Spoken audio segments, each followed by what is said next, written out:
Des voix politiques sans intermédiaire. Transparence et vérité dans chaque discours. Abonnez-vous et restez connectés. Bonjour à toutes et à tous et bienvenue pour l'actu politique de la semaine. Cette semaine, il y a un seul sujet dont j'ai envie de vous parler, c'est de Gaza. Vous parlez à la fois de ce qui se passe à Gaza et vous parlez de la manière dont un certain nombre de choses se passent désormais dans notre pays sur la lecture de ce conflit qui a lieu dans la bande de Gaza, puisque nous sommes entrés dans une nouvelle phase de la brutalité du gouvernement de Netanyahou, qui est celle de la colonisation de la bande de Gaza et du nettoyage ethnique de la bande de Gaza. Je vais donc vous en parler en détail, vous parler aussi des leçons à tirer des mois qui viennent de s'écouler sur la lecture politique des événements par un certain nombre de personnes dans notre pays. Et avant de commencer cette vidéo, je voudrais vous présenter mes excuses parce que vous le savez, j'essaye de faire toutes les semaines une actu politique de la semaine, mais les 2 dernières semaines, je n'ai pas pu le faire pour une raison très simple, c'est que je terminais la rédaction d'un rapport parlementaire sur l'organisation des élections dont je vais beaucoup vous parler, dont vous allez beaucoup entendre parler, je l'espère en tout cas. Vous savez, c'est ce rapport qui s'est notamment intéressé à la fois à la question des sondages, en fin de rapport à la question de Pierre-Édouard Stérin, le milliardaire qui veut influencer les élections. Mais tout ça, je vous en parlerai dans un autre moment, dans d'autres vidéos de la semaine. Là, je veux me concentrer sur ce qui me semble le plus important, c'est-à-dire ce qui se passe à Gaza et quelques éléments d'analyse sur ce qui se passe en France désormais suite à la tentative, la volonté d'annexion de la bande de Gaza par Benyamin Netanyahou. On commence donc cette actu politique de la semaine.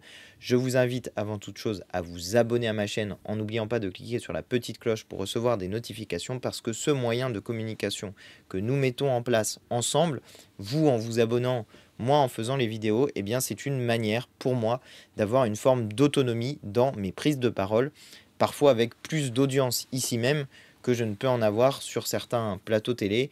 Et pour moi, c'est indispensable de pouvoir être libre de ma parole. Je considère que ça fait partie, en tout cas, de mon travail de député. Et on va comprendre pourquoi dans ce que j'ai à dire désormais concernant la situation à Gaza. Monsieur Netanyahou, dans la bande de Gaza, est donc entré dans une nouvelle phase de sa guerre génocidaire. Cette phase, c'est celle de l'annexion pure et simple de la bande de Gaza. Annexion qui était d'une certaine manière lisible presque dès le début des prises de parole, des prises de position de M. Netanyahou, de ses ministres, sur ce qui se passerait à Gaza au début de cette phase nouvelle du conflit israélo-palestinien commencé après les terribles attaques du 7 octobre. Cette phase nouvelle, c'est une phase de guerre qui consiste en une destruction méthodique du peuple palestinien, de tout ce qui fait de ce peuple un peuple, et c'est la raison pour laquelle suivant le procès qui était en cours à la Cour pénale internationale, eh bien, nous avons parlé avec les insoumis de génocide, parce que ce génocide est caractérisé par un certain nombre d'éléments juridiques et que dans l'action de M. Netanyahou, nous considérions que ces actions étaient mises en œuvre avec la destruction quasi méthodique d'une partie du peuple palestinien. Quand on en est à plus de 50 000 personnes qui se font tuer, essentiellement des femmes, des enfants, quand on parle d'une volonté d'affamer le peuple palestinien, quand on parle de coupure d'eau, de coupure d'électricité, de coupure de l'accès à l'aide alimentaire, ce dont on est en train de parler, c'est de la volonté de détruire méthodiquement le peuple palestinien. Et tout cela, eh bien, c'était lisible dès le début dans les actions de M. Netanyahou, quand par exemple son ministre de la Défense parlait à propos des Palestiniens d'animaux, quand il disait qu'on combattait des animaux dans la bande de Gaza.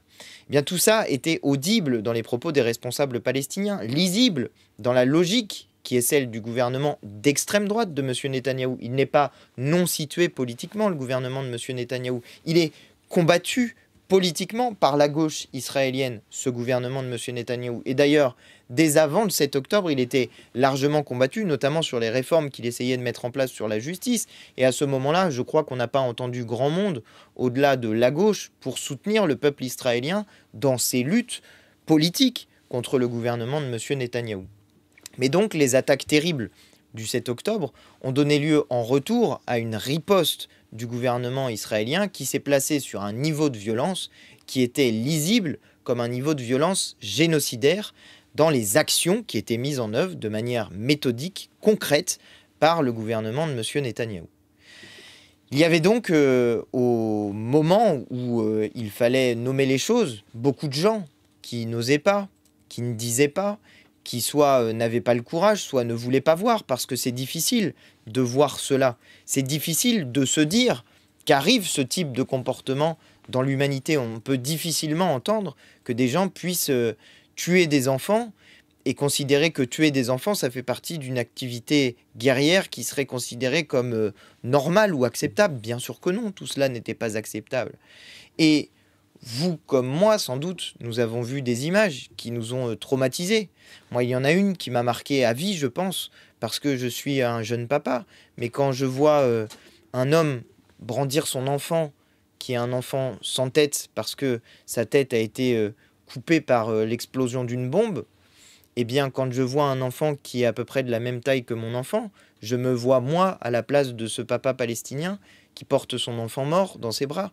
Et pour lequel j'imagine que sa vie s'effondre, parce que perdre son enfant, c'est quelque chose d'abominable. Eh bien, quand on sait que ce sont plusieurs milliers d'enfants qui sont morts dans ce conflit, quand on sait que ce sont des familles entières qui ont été parfois décimées, quand on se dit que en Palestine, ce ne sont pas, comme le dit le gouvernement de M. Netanyahou, des animaux, mais bien des êtres humains, des semblables, des individus, quand on voit des visages et qu'on ne voit pas des nombres de morts, quand on voit des frères et des sœurs en humanité chez les Palestiniens, eh bien, on ne peut pas se dire autre chose qu'il faut que le massacre cesse. Et on ne peut pas dire autre chose publiquement qu'il faut que le massacre cesse. Et donc essayer de trouver les manières politiques de faire en sorte que le massacre s'arrête. Nous en avons proposé un certain nombre avec la France insoumise. Nous avons dit qu'il fallait que la France cesse l'envoi d'armes ou de matériel militaire, que l'Union européenne rompe le contrat d'association qu'elle avait avec, enfin qu'elle a toujours d'ailleurs, avec Israël, que la France reconnaisse l'État palestinien, comme l'a fait par exemple l'Espagne dans cette période si particulière de la vie de l'humanité, puisque c'est de cela dont il s'agit. Eh bien, tout ce que nous avons dit, tout ce que nous avons fait pour alerter a souvent été soit balayé d'un revers de la main par nos adversaires politiques sur d'autres sujets qui sont nos adversaires politiques, mais qui sur ce sujet auraient pu sans doute se rallier à notre position ou au moins essayer de dire des choses qui étaient à peu près similaires avec ce que nous disions nous. Mais non seulement parfois nos propositions ont simplement été balayées d'un revers de la main, mais parfois plus encore, on nous a insultés, traités de tous les noms, traités d'antisémites, traités de porte-parole du Hamas, de complices de l'islamisme, d'un certain nombre d'allégations, de propos mensongers, de propos qui sont honteux pour des gens comme nous qui précisément parlons de l'humanité comme une et universelle, quelles que soient les religions, quelles que soient les nationalités, quelles que soient les couleurs de peau, de nous qui avons dès le début rappelé que ce qu'il fallait c'était la solution à deux États comme le prévoit le droit international. On a ridiculisé nos positions, on nous a insultés, on nous a méprisés, on a fait dire à Jean-Luc Mélenchon autre chose que ce qu'il disait le 7 octobre en disant que la violence appelait toujours la violence et que précisément il était du côté de tous ceux qui étaient affligés par cette violence, et cela qu'il soit du côté israélien ou du côté palestinien. Bref, on nous a fait dire tout et n'importe quoi, et aujourd'hui, qu'avons-nous devant les yeux? Nous avons le résultat de toutes celles et tous ceux qui se sont tus ou qui parfois ont dit qu'ils étaient dans un soutien inconditionnel à Israël, à ceux qui ont dit qu'il y avait d'une certaine manière un droit de riposte général puisqu'on combattait des terroristes. Et vous avez sous les yeux le résultat de ceux qui disaient que d'une certaine manière, Israël pouvait tout faire dans sa riposte face à l'attaque du Hamas. Et voilà comment, de petits renoncements en grosses insultes, vous avez laissé faire pour certains cette situation dramatique qui a lieu aujourd'hui à Gaza. Situation qui est celle d'une annexion pure et simple, d'une volonté de colonisation, d'une volonté sans doute, comme l'a dit Donald Trump, de transformer la bande de Gaza en Riviera, c'est-à-dire en Côte d'Azur, de cet endroit-là du monde. Et voilà comment, de renoncement en insultes contre ceux qui lançaient l'alerte, cette situation est arrivée au point où aujourd'hui on voit des images qui sont des images abominables qu'on ne pensait pas voir dans l'histoire moderne de notre pays, des gens qui sont entassés dans des barbelés, attendant de la nourriture ou de l'eau pour pouvoir juste survivre. C'est ça qu'on voit aujourd'hui dans la bande de Gaza. C'est ça le résultat des silencieux, de ceux qui n'ont rien dit. Alors, je suis heureux du fait qu'aujourd'hui, peut-être, certains qui ont été un petit peu silencieux dans la période passée soient en train de changer d'avis. Et je veux vous dire une chose, je fais totalement mien les propos de Jean-Luc Mélenchon qu'il a eu dans son point politique que je vous invite à regarder. Mais je fais mien les propos de Jean-Luc Mélenchon. Aujourd'hui, ce qui compte, ce n'est pas de demander des comptes à ceux qui n'ont rien dit. Et il faut avoir la grandeur d'esprit de ne pas demander ces comptes-là à ceux qui n'ont rien dit aujourd'hui, maintenant. Parce que ceux qui sont en train de changer d'avis, qui n'avaient rien dit mais qui sont en train de dire des choses, eh bien ce sont souvent des gens qui sont sincères dans le fait qu'ils sont touchés, qui sont sincères dans le fait que, non pas ils retourneraient leur veste, peut-être que certains d'entre eux le font, mais qui, d'un seul coup, se sentent touchés par des images qu'ils n'ont pas voulu voir, qu'ils n'ont pas regardées, où ils se disaient non, c'est pas possible, les insoumis, soit exagèrent, soit en font trop, soit je ne sais quoi, mais qui d'un seul coup voient que nous n'exagérions pas, mais que nous étions quelque part la pointe avancée dans ce combat particulier pour la reconnaissance de ce qui se produit à Gaza. Eh bien, tous ceux qui sont en train aujourd'hui de dire il faut que ça cesse, il faut que ça s'arrête, il y a un génocide en cours, il y a un nettoyage ethnique en cours, il y a une volonté de colonisation de la bande de Gaza, une volonté d'annexion de la bande de Gaza. Tous ceux qui aujourd'hui disent cela, eh bien il faut être capable, même s'ils se sont tus dans la période précédente, même s'ils n'ont rien dit, et nous n'oublions pas cette partie-là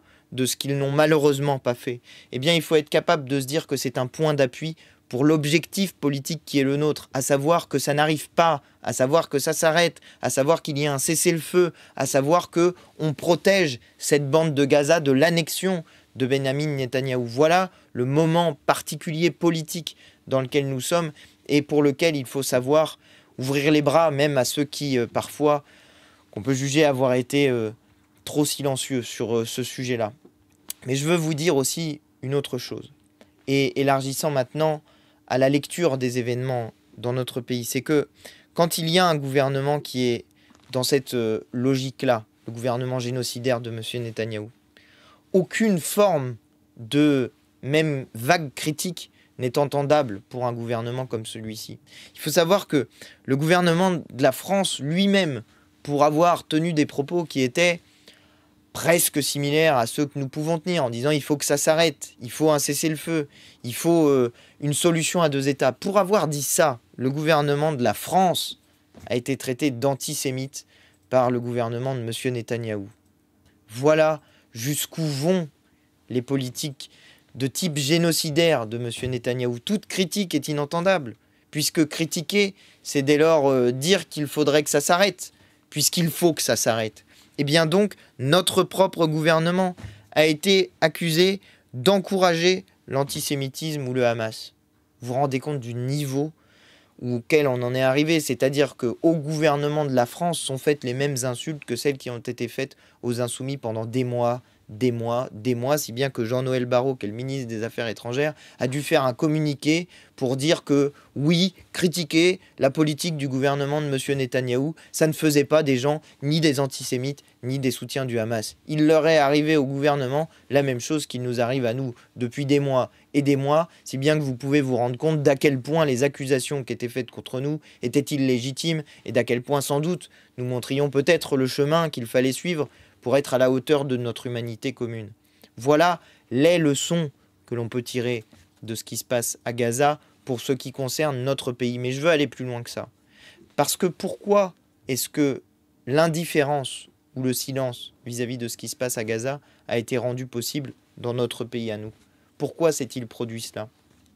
Parce que les gens qui se font tuer, les gens qui meurent dans la bande de Gaza, peut-être qu'un certain nombre de personnes, comme le ministre de M. Netanyahou de la Défense, n'y voit pas tout à fait des êtres humains dans ceux qui meurent. Soit ils y voient des chiffres parce que c'est lointain, parce que peut-être c'est plus facile de se réfugier derrière des nombres de morts. Ça a une forme d'indifférence, on ne voit pas des visages, on voit des nombres, on voit des chiffres. Mais ce qui se joue dans l'indifférence vis-à-vis de la bande de Gaza, c'est le racisme. C'est l'idée que parce que ce sont des Palestiniens, parce que ce sont, disons les choses clairement, des Arabes, des musulmans, eh bien, un certain nombre de personnes se disent que peut-être, finalement, dans le fond, ce n'est peut-être pas si grave. Et c'est là qu'il y a un grave problème qui est posé pour notre pays à nous, la France. Parce que penser cela, même de manière inconsciente, penser cela, se dire ça, être indifférent à cette situation-là, en raison du fait que les gens qui se font tuer sont des Palestiniens. C'est un problème qui est posé aussi dans notre pays. Et quand je vois ça, ce rapport, ce prétendu rapport, frères musulmans et islamisme politique en France, ça là, ça participe d'une ambiance dans le pays qui vise à stigmatiser sans arrêt nos compatriotes musulmans. Ce rapport-là n'est pas un rapport qui est un rapport sérieux. C'est un rapport qui est truffé d'absurdité, dans lequel on vient nous dire que le grand problème des frères musulmans dans notre pays, ça concerne 400 personnes, allez, au maximum 1000 personnes. Et la France ne serait pas capable de lutter contre un prétendu entrisme islamiste qui concernerait 400 à 1000 personnes. Enfin, où en est-on? Pourquoi est-ce que c'est grave ce qui se produit là?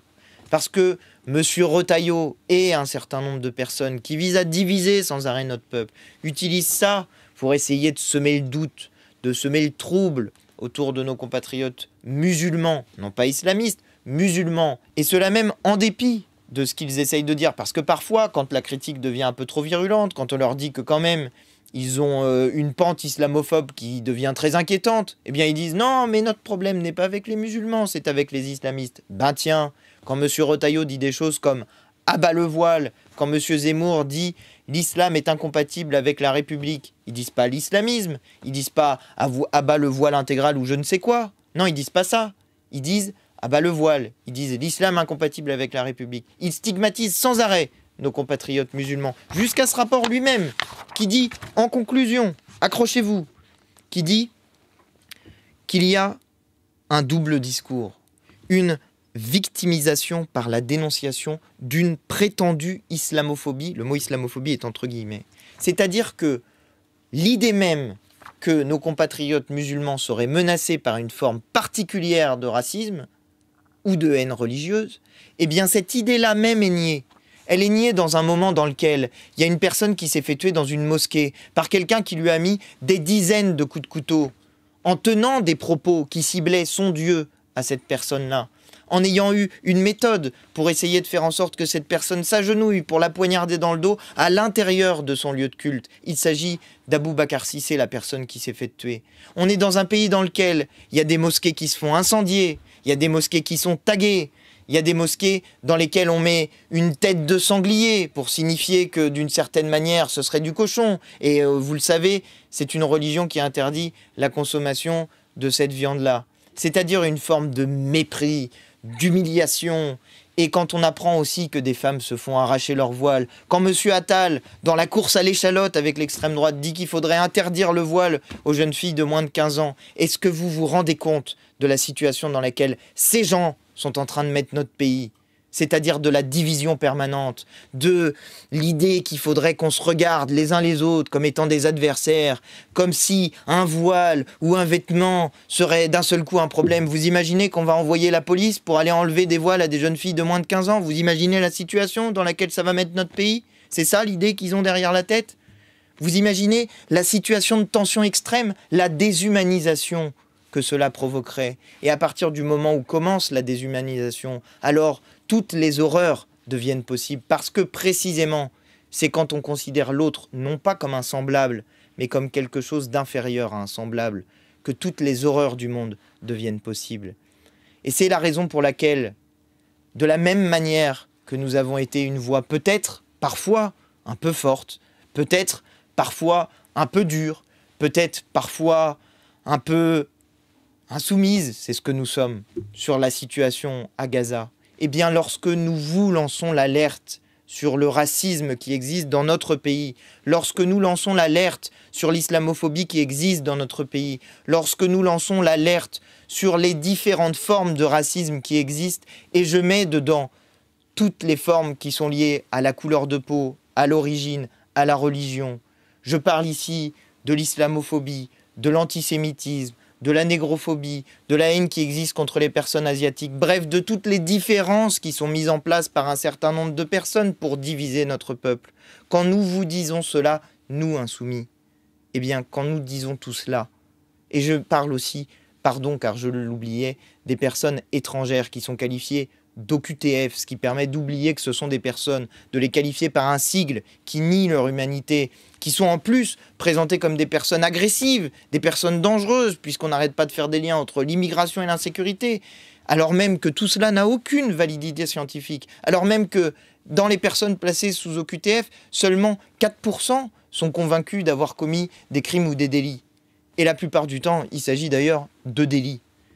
Quand nous vous disons tout cela, quand nous vous disons « Attention, notre peuple est en train de s'abîmer dans une déshumanisation d'une partie de ce peuple-là, d'une partie qui est de plus en plus importante pour certaines personnes, parce que là, d'un seul coup, on met tout dans le même sac, on met tout le monde dans le même panier, on dit, allez, un coup c'est les Algériens, un coup c'est les musulmans, un coup c'est je sais pas qui, mais il y a toujours quelqu'un qui est pointé du doigt, quelqu'un qui serait le bouc émissaire des situations politiques ou sociales de notre pays. Et bien, quand les insoumis vous disent cela, dans un monde dans lequel, en plus, on nous accuse, on nous dit que ce serait par électoralisme, c'est-à-dire comme si défendre une partie de nos compatriotes qui sont les plus menacés serait une forme de tentative de gagner leur voix. Mais enfin, je ne sais pas si vous avez remarqué, mais sur tous les plateaux télé, en ce moment, c'est plutôt le racisme qu'à la dragée haute. D'une certaine manière, si vous voulez être électoraliste, la manière la plus simple, c'est de tenir des propos racistes, de tenir des propos contre les musulmans, contre les Algériens, contre les étrangers ou contre les insoumis. Et puis alors là, le problème est réglé, vous gagnez des voix puisque tout le monde dit la même chose, a priori.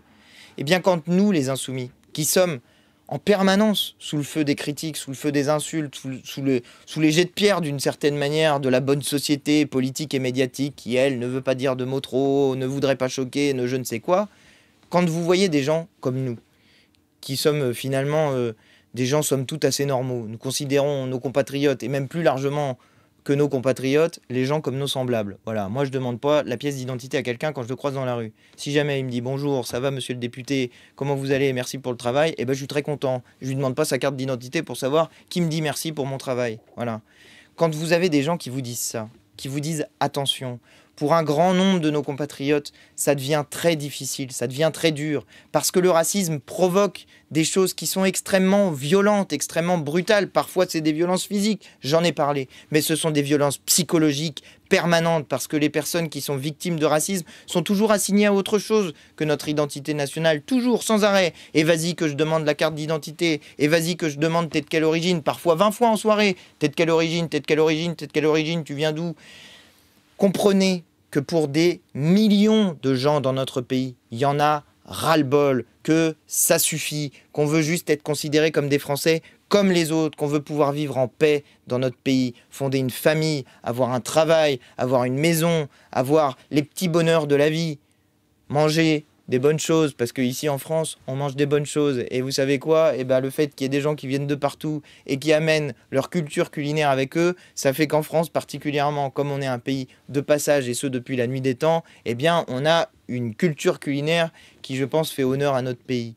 Tous ces petits bonheurs de la vie, toutes ces petites choses, ces petits bonheurs de la vie, eh bien, c'est à ça que les gens aspirent. Ils aspirent pas à je ne sais pas quoi, à être insécuritaire, à être violent, à être je ne sais quoi. L'immense majorité de nos compatriotes aspirent juste à avoir une vie simple, une vie faite de petits bonheurs, une vie faite d'amour, d'amitié, de ces petites choses-là de la vie. Et chaque fois que vous les regardez comme des gens qui seraient finalement un peu différents, un peu pas tout à fait comme vous, chaque fois qu'il y a ça qui s'insinue à l'intérieur de vous, il y a le début de la déshumanisation.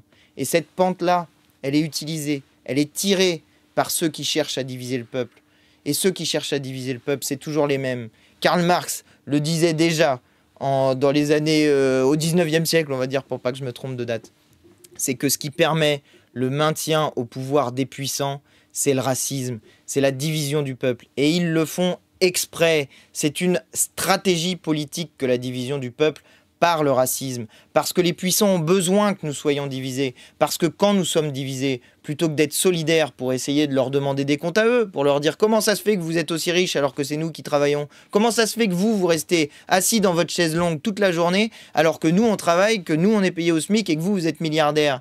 Eh bien quand les gens se solidarisent, et je vais aller plus loin, quand les gens se solidarisent, y compris avec les étrangers qui sont travailleurs et qui sont sans papier et qui sont placés dans des situations d'extrême précarité, quand il se passe ça, eh bien on demande des comptes aux responsables. Et les responsables, ils sont de deux natures, économique et politique. Économique, c'est les possédants, c'est ceux qui s'enrichissent, qui se gavent, qui accumulent des fortunes telles que maintenant même, ils sont prêts à utiliser leur argent pour essayer de vous influencer dans les élections et dans vos votes, comme on a pu le voir justement avec le projet Périclès de M. Pierre-Édouard Stérin. Mais c'est pas le seul. Si on va sur la chaîne CNews de M. Bolloré, vous allez voir que la division, elle est permanente, l'organisation de la division entre...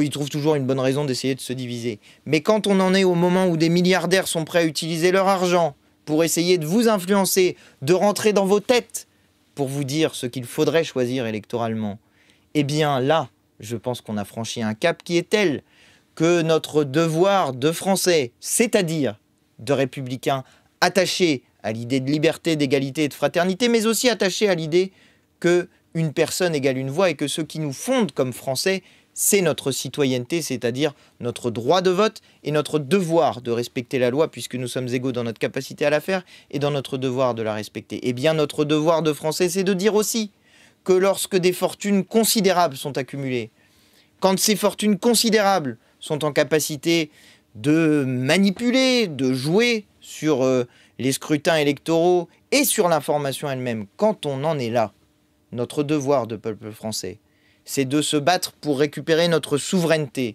Et cette souveraineté, elle doit s'exprimer dans nos institutions. Raison pour laquelle, et vous verrez la cohérence d'ensemble de ce que nous vous disons avec la France Insoumise, raison pour laquelle il est plus que temps de convoquer une assemblée constituante qui serait chargée de rédiger une nouvelle constitution réellement démocratique dans laquelle les citoyens auraient un pouvoir d'intervention permanent par le référendum d'initiative citoyenne.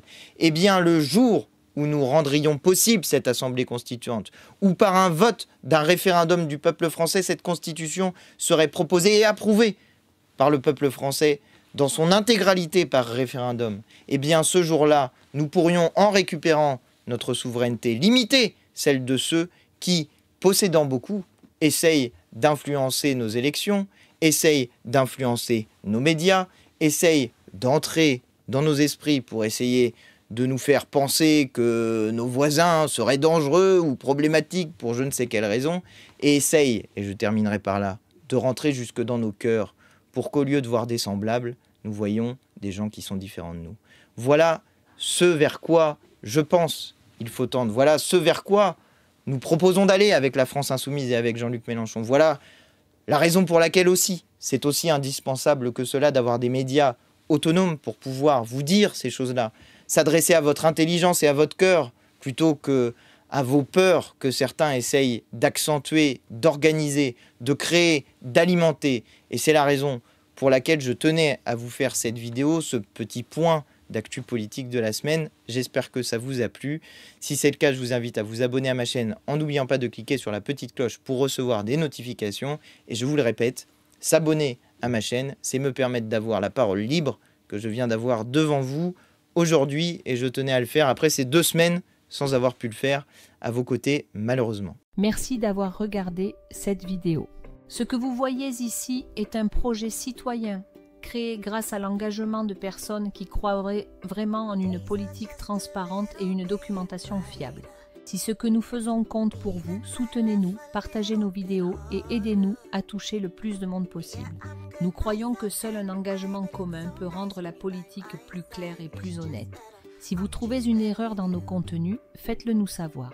Ensemble, nous pouvons corriger l'imparfait et créer un espace pour un vrai dialogue ouvert.